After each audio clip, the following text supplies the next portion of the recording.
Hi, my name is Mary. I was in third grade when my dad, Brooks Ledbetter Sr., and Grandpa Thomas Ledbetter picked me up from school that evening. We went to the Whitaker State Farm, which was where the rec center is now, to discuss the purchase of a pig. Mid-conversation, my dad suddenly yelled, "Oh my gosh!" and jumped into the car. Immediately, the rain poured down, and we could feel the wind blowing the car around the road. By the time we got to the area of East 1st Street, we saw we could not get down Main Street, so we slowly worked our way down 1st Street. The water was deep, and there was debris everywhere. Dad would get out every few feet to remove things out of the way so we could move.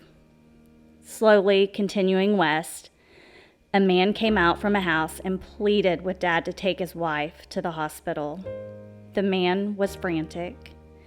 He said his wife's back was broken, so they loaded her up and somehow made it to Whitaker Hospital.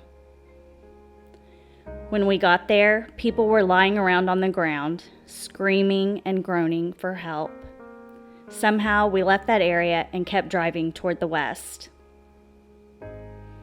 My mother had spent the day cleaning house for my grandpa at the old Hogan Ranch House, which was located on the street west of what is now the skating rink. At that time, there were no houses in that area. We made it near the area and Dad could see the 2-story house was still standing. Since he couldn't drive any further, he told me to go across the field to tell my mother we were all right. He was afraid for me to go, but I was 9 years old and accustomed to climbing fences.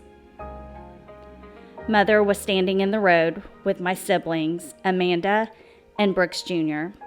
We embraced each other and had a tearful reunion. Somehow, Dad and Grandpa got home later. My aunt and uncle, Clayton and Ruby Williams, and their children, Glenn, Tom, Carol, Joanne, and Billy, lived where the veterinarian office now is, west on Highway 20. Dad found their house completely destroyed with my aunt, uncle, and children trapped in the cellar, unable to get out. The youngest boy, Billy, had the measles, and they were trying to keep him out of the water, which was rising. Another family nearby was also helpless.